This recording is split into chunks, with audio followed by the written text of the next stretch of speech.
Hello friends, मैं हूं अनीता। स्वागत है आपका मेरे नए वीडियो में। आई होप मेरे सभी फ्रेंड्स बहुत अच्छे होंगे। आज मैं इस वीडियो में आप लोगों के साथ मेरी इवनिंग रूटीन शेयर करने वाली हूं। मुझे काफ़ी सारे कमेंट आ रहे थे कि आप शाम की आपकी रूटीन दिखाइए, तो वही मैं आज इस वीडियो में शेयर करूंगी। तो यहाँ पे देखिए 4 साढ़े 4 बजे से मेरा शाम शुरू हो जाता है। थोड़ा सा आफ्टरनून में ब्रेक लेने के बाद 1 डेढ़ घंटा मैं सोती हूँ। जैसे मैंने पहले भी आप लोगों के साथ शेयर किया है कि सुबह उठने के बाद इतने सारे सुबह के काम होते हैं, वो हो जाने के बाद फिर मैं 1 डेढ़ घंटा रेस्ट करना मतलब मुझे कंपलसरी होता है। अगर मैं रेस्ट ना करूँ तो मेरी शाम को मेरी एनर्जी पूरी डाउन हो जाती है, तो शाम को मेरी बिल्कुल काम मेरे से नहीं हो पाएगा। तो मैं 1 डेढ़ घंटा सोती हूँ और 4 साढ़े 4 बजे उठ के फिर यहाँ पे अब थोड़ा सा फ्रेश होऊंगी और फ्रेश होने के बाद फिर जो भी कपड़े बालकनी में डाल रखे हैं, सूख गए हैं, उसे निकाल लेती हूँ। अभी तो बारिश का मौसम चल रहा है, तो कभी कपड़े अंदर कभी बाहर इसी तरह से सुखाने पड़ते हैं। तो थोड़े बहुत जो भी कपड़े ड्राई हुए रहते हैं उसे मैं तुरंत ही उसी टाइम पे फोल्ड करके उसे रख देती हूँ। उसके बाद किचन में आ जाती हूँ। किचन में भी जो भी मेरे बर्तन आफ्टरनून में लंच के बाद जो भी बर्तन हुए रहते हैं उसे मैं धो के रख देती हूँ ड्राई होने के लिए। तो वो भी सूखे रहते हैं, तो उसे भी जगह पे मैं सेट कर देती हूँ। हम उसी टाइम पे अपने काम को अगर करते जाते हैं तो हमको ज़्यादा काम का बर्डन नहीं आता है। तो यहाँ पे जैसे बर्तन भी सूख गए हैं तो उसे मैं अभी ही मतलब ट्रॉली में लगा दे रही हूँ। कपड़े सूख गए हैं तो उसे वहीं पे अगर हम रखे रहते हैं तो देखने में भी हमारा जो घर है उसका लुक अच्छा नहीं आता है और साथ ही हमारे काम का बर्डन भी बढ़ते जाता है, काम इकट्ठा होते जाता है। तो मैं इसी तरह से अपने काम को उसी टाइम पे करने की कोशिश करती हूँ। सुबह हो या शाम हो, दोनों टाइम हमारे पास काम की कमी नहीं होती है। उतने ही काम हमें दोनों टाइम रहते हैं। तो अगर सही से टाइम मैनेजमेंट करके हम करते हैं तो हमारा घर भी व्यवस्थित रहता है और हमारे काम भी आसान तरीके से हो जाते हैं। जब थोड़ी देर हम रेस्ट कर लेते हैं, बेड पे रेस्ट करने चले जाते हैं, तो कभी कभार नींद आ जाती है, कभी कभार ऐसे ही हम पड़े रहते हैं। लेकिन उठने के बाद एक बॉडी में एनर्जी लेवल डाउन हो जाता है। तो यहाँ पे फिर मैं कॉफ़ी बना के पीना पसंद करती हूँ। पहले थोड़ा सा कॉफ़ी बना के पी लेती हूँ, फिर शाम को सबके साथ चाय बना के पीती हूँ, क्योंकि हस्बैंड अभी वो अपने शिफ्ट पे हैं, काम कर रहे हैं। तो एक साथ ही शाम को चाय बनाती हूँ, फिर सब पीते हैं। लेकिन एक बार मुझे एनर्जी के लिए इस तरह से मैं कॉफ़ी बना लेती हूँ और कॉफ़ी बना के थोड़ी देर पीऊँगी और यहाँ पे थोड़ा सा रेस्ट करूँगी, क्योंकि अभी शाम के टाइम मेरे बच्चे आ जाते हैं। जो मेरे पास 4-5 बच्चे हैं जिनका मैं ट्यूशन क्लास लेती हूँ, तो उन्हें भी मुझे पढ़ाना रहता है। और अभी एग्ज़ाम का टाइम भी आने वाला है, तो बच्चों को थोड़ा आधा घंटा और एक्स्ट्रा ले रही हूँ। तो उन्हें मैं वैसे तो 5 बजे उन्हें बुलाती हूँ क्लास के लिए, लेकिन अभी साढ़े 4 बजे ही बच्चों को बुला रही हूँ। आधा घंटा डेली में एक्स्ट्रा उनका स्टडी ले रही हूँ। और यहाँ पे अभी थोड़ा टाइम है 4:30 बजने में, तो थोड़ी देर इसी तरह से बैठ के कॉफ़ी पीऊँगी। गैलरी में जो भी मेरे पेड़ पौधे हैं उन्हें देखूँगी, बाहर की हवा का आनंद लूँगी। इसी तरह से मेरा टाइम निकल जाता है और मुझे मेरे घर में ही बहुत अच्छा लगता है अपने कामों को करने में, अपने टाइम को स्पेंड करने में। बिल्कुल मुझे ये एहसास नहीं होता कि पूरे दिन मैं काम में लगी रहती हूँ, क्योंकि जो काम करके आपको खुशी मिलती है वो काम आप कितना भी कर लें तो आपको उससे बोरियत नहीं होती है। तो इसी तरह से पूरे दिन मेरे काम चलते रहते हैं और मैं बहुत ही एनर्जी के साथ अपने कामों को करती हूँ और मुझे एक अलग ही सेटिस्फेक्शन और सुकून मिलता है।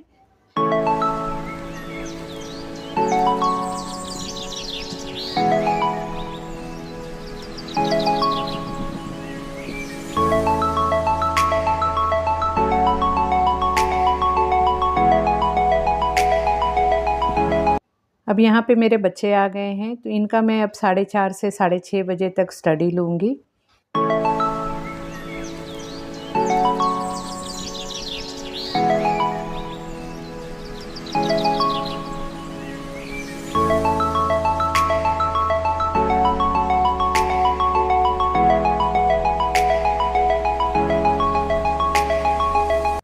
बच्चों के क्लास हो जाने के बाद उनके घर पे वापस जाने तक 6:45 बज जाता है, क्योंकि पेरेंट्स लेने आने तक 10-15 मिनट लेट हो ही जाता है। तब तक 6:45 बज जाता है। फिर मैं आ जाती हूँ मेरे किचन में और शाम हो जाती है तो मैं हर जगह की लाइट ऑन कर देती हूँ, क्योंकि शाम हो जाती है। और अभी शाम की दिया बत्ती मैं 7 से 7:30 के बीच में करती हूँ, तो मेरे पास 15-20 मिनट रहता है।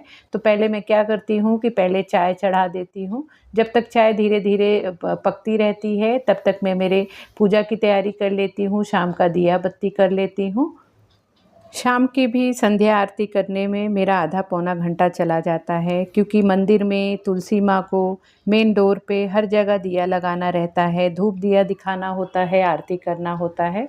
और दिन के टाइम अगर मुझे टाइम नहीं मिलता है तो शाम के टाइम थोड़ी देर बैठ के मैं कुछ भी मुझे जो भी पढ़ना होता है भगवान का वो मैं पढ़ती हूँ, क्योंकि सुबह के टाइम बहुत सारे काम होते हैं, शाम में इतने सारे काम नहीं होते हैं।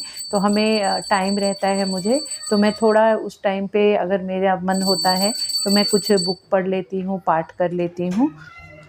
पूजा तो मैं दोनों टाइम करती हूँ, सुबह शाम, लेकिन मुझे शाम की जो पूजा होती है वो करने के बाद एक पॉजिटिव एनर्जी आती है, एक अलग ही शक्ति मिलती है। शाम के टाइम जब धूप दिया इस तरह से कर लेते हैं तो घर में मुझे एक अलग ही फीलिंग आने लगती है, एक हर जगह मुझे एक पॉजिटिव वाइब आती है। तो मैं शाम के टाइम बहुत ही मतलब पूजा तो दोनों टाइम ही करती हूँ, लेकिन शाम की पूजा मुझे ज़्यादा पसंद आती है, क्योंकि रात हुई रहती है, अंधेरा हुआ रहता है, और अंधेरे में जब हम हर जगह पे दिया जलाते हैं तुलसी माँ को अपने मेन डोर पे, तो एक अलग ही प्रकाश आता है और एक अलग ही पॉजिटिविटी बन जाती है।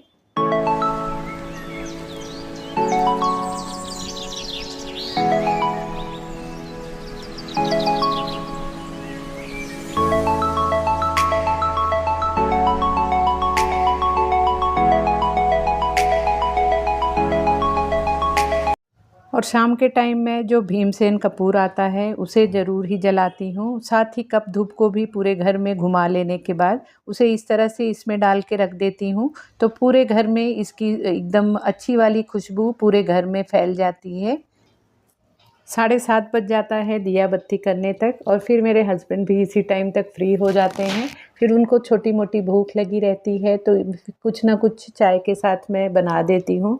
तो आज यहाँ पे चाय मेरी रेडी हो गई है, तो उसके साथ यहाँ पे मैं पॉपकॉर्न रेडी कर रही हूँ, तो बेटे को भी दे दूँगी, हस्बैंड को भी दे दूँगी। साथ में बैठ के थोड़ी देर बैठेंगे, बातें करेंगे, तो चाय पिएंगे, क्योंकि दिन भर वो भी बिज़ी रहते हैं अपने कामों में और मेरा काम तो दिन भर ही लगा रहता है। लेकिन कामों के बीच में हमें एक दूसरे के लिए भी टाइम ज़रूर निकालना चाहिए।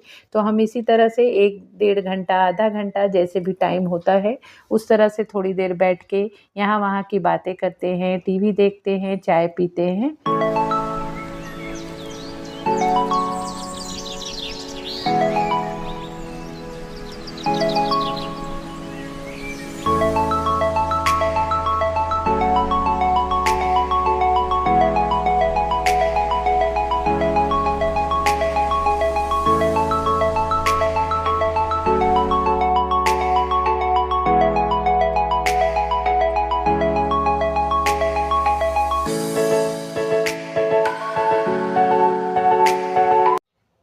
7:30-8 बजे तक हमारा हल्का-फुल्का नाश्ता होता है, तो खाना खाने में थोड़ा लेट ही हो जाता है, 9:30 पौने 10 बज जाता है। और आज यहाँ पे डिनर में मैं बनाने वाली हूँ पनीर के पराठे, तो उसमें भी ज़्यादा कुछ टाइम नहीं लगेगा, तुरंत ही बना के सबको सर्व कर दूँगी। तो उस दिन जिस दिन इस तरह से कुछ ज़्यादा काम नहीं होता है, शाम के टाइम वैसे भी ज़्यादा कुछ बनाना नहीं रहता है, तो मैं जो भी मेरा अगर वीडियो का कुछ एडिटिंग करना है या वॉइस ओवर करना है तो मैं शाम के टाइम ही करती हूँ, क्योंकि दिन भर हमारे मतलब जहाँ पे मैं रहती हूँ बहुत सारा शोरगुल होता रहता है। तो जब हम रिकॉर्डिंग में करती हूँ, वॉइस ओवर करती हूँ, तो उसमें बैकग्राउंड में बहुत सारी नॉइस आती रहती है।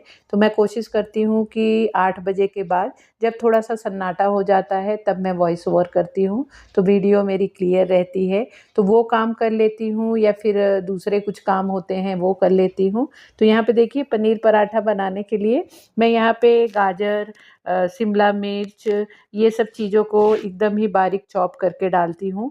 प्याज, क्योंकि मेरा बेटा ज़्यादा सब्जियाँ खाना पसंद नहीं करता है, तो मैं इस तरह से जब इसमें डाल देती हूँ तो पनीर उसको पसंद है, पनीर के पराठे, तो उसमें जो भी सब्जियाँ डाल देती हूँ तो उसे पता ही नहीं चलता है। वो पनीर के मतलब टेस्ट के उसमें वो सब्जियों को मतलब निकाल नहीं पाता है।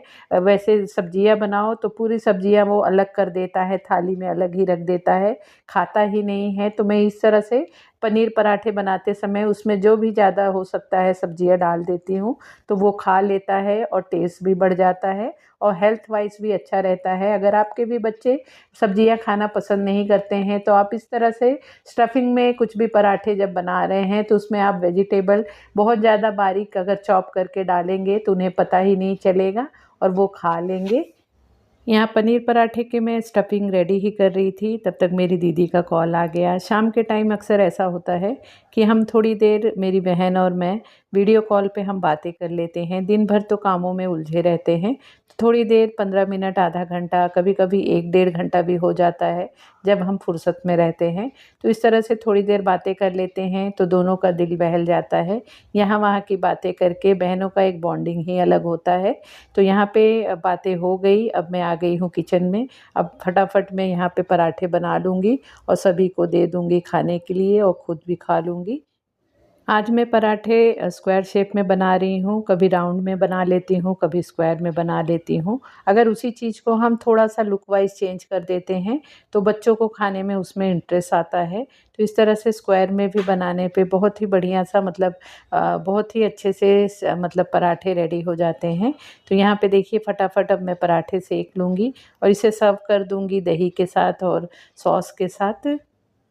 और हमारे यहाँ मौसम इतना ठंडा रहता है कि गरम-गरम ही चीज़ें जब खाओ तो उसे खाने का मज़ा आता है।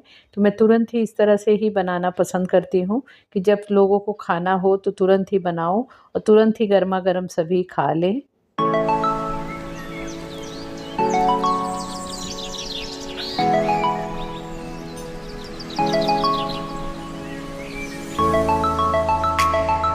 बहुत टेस्टी सा डिनर हो जाने के बाद अब फिर से मैं किचन में आ गई हूँ। अब रात का जो मेरा नाइट क्लीनिंग रूटीन होता है, प्लेटफ़ॉर्म को साफ़ करना, ये सब करने में मुझे आधा पौना घंटा जाता है। लेकिन पूरे किचन को मैं बहुत अच्छी तरह से साफ़-सुथरा करके ही सोती हूँ। अब जो भी खाना 1-2 पराठे बच गए हैं, उसे फ्रिज में रख दूँगी, सभी चीज़ों को अपनी जगह पे रख दूँगी। जो यहाँ-वहाँ किचन में बहुत सारी चीज़ें यहाँ-वहाँ फैल जाती हैं। उसके बाद सिकड़ी को अच्छे से क्लीन करूँगी, प्लेटफ़ॉर्म अच्छे से क्लीन करूँगी, क्योंकि मुझे ऐसे लगता है कि रात को अगर हम किचन में जूठे बर्तन और प्लेटफ़ॉर्म जूठा करके रखते हैं, तो वो हमारे लिए मतलब ना सेहत के लिए अच्छा है, क्योंकि जूठे चीज़ें अगर किचन में पड़ी हैं, तो उससे हमारे घर में बहुत सारे कॉकरोच और कीड़े-मकोड़े होने का चांस हो जाता है और साथ ही वास्तु के हिसाब से भी अच्छा नहीं होता है। रात को जैसे कि रसोई हमारी साफ़-सुथरी रहेगी, तो हमारे घर में एक लक्ष्मी जी की स्थायी वास होता है। तो मैं अपने किचन को अच्छे से साफ़-सुथरा करके ही रात को सोना पसंद करती हूँ, क्योंकि मेरे घर में कोई मैंने मेड नहीं रख रखा है, मुझे ही सब करना रहता है। तो मैं खुद ही सब करना प्रेफ़र करती हूँ और रात को ही मैं बर्तन भी क्लीन करके ही सोना पसंद करती हूँ। रात को अगर पूरा किचन हम अच्छे से साफ़-सुथरा करके सोते हैं, तो सुबह हमें साफ़-सुथरा किचन मिलता है, फिर हमें काम करने को इंटरेस्ट आता है। अगर रात को हम पूरा किचन फैला के सो जाएँ, तो सुबह उठने पे हम दूसरे दिन का काम करें या उसके पहले 1 रात पहले का काम करें, तो उस चक्कर में हम मतलब देख के ही एक मूड ऑफ हो जाता है। तो मुझे ऐसे ही काम करना पसंद है कि जो चीज़ जिस दिन की है उसी दिन करके मैं उसे ख़त्म करती हूँ। मैंने पहले काफ़ी दिन पहले अपनी night kitchen cleaning routine share किया है। अगर आप लोगों ने वो वीडियो नहीं देखा है, तो आप उसे जाके चेक कर सकते हैं कि किस तरह से मैं रात को मैं अपने किचन को साफ़-सुथरा करती हूँ। इस तरह से साफ़-सुथरा करने की वजह से मेरा किचन बहुत साल पुराना फर्नीचर भी है, सभी चीज़ें हैं, लेकिन आप देखेंगे तो बिलीव नहीं करेंगे कि मेरा किचन इतना पुराना है। चीज़ों को अगर हम सही से मेंटेन करते हैं, उसका मेंटेनेंस रखते हैं, साफ़-सफ़ाई रखते हैं, तो हमारी चीज़ें सालों-साल चलती हैं। किचन के प्लेटफॉर्म को और बर्तन को, सिकड़ी को, हर चीज़ को अच्छे से साफ़ सुथरा कर लेने के बाद फिर जो भी मेरे पूरे किचन में फर्नीचर हैं उसे भी मैं एक हाथ सभी को पोंछना प्रेफर करती हूँ, क्योंकि दिन भर में बहुत सारे मतलब हमारे हाथ घाई में, जल्दबाजी में यहाँ वहाँ लग जाते हैं। हाथ में हमारे बहुत सारी चीज़ें, जैसे किचन में खाना बनाते बनाते हम कोई भी चीज़ ले रहे हैं, कबर्ड खोल रहे हैं, तो हमारे हाथों के दाग धब्बे लग जाते हैं। तो मैं रात को इस तरह से ही उसे अच्छे से एक हाथ पोंछ लेती हूँ, तो मुझे ज़्यादा मतलब मेरे घर किचन में गंदगी नहीं रहती है। कभी भी त्योहार हो या कोई भी मतलब कुछ भी फंक्शन आ जाए या कुछ भी हो, तो मुझे एक्स्ट्रा कुछ टाइम नहीं देना पड़ता है, क्योंकि मैं रेगुलर में ही इस तरह से अपने घर को और अपने किचन को साफ सुथरा रखती हूँ।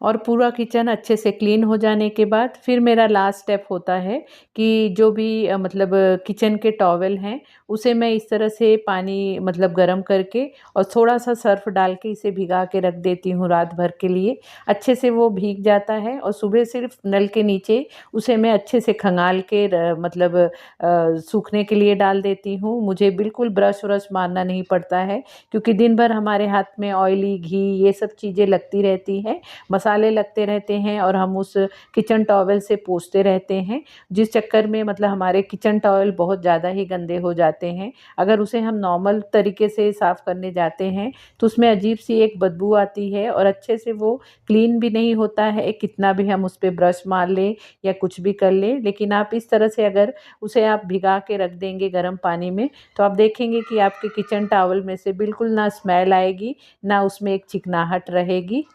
उसी के साथ सिंक में भी गर्म पानी डालना प्रेफ़र करती हूँ कि इस तरह से जो उसका ड्रेनेज वाला पाइप होता है तो उसमें कुछ भी फँसा हुआ है तो गर्म पानी की वजह से वो क्लियर हो जाता है। तो रात को मेरा ये एक मतलब स्टेप मेरा रहता ही है, इसे मैं करके ही रात को सोती हूँ।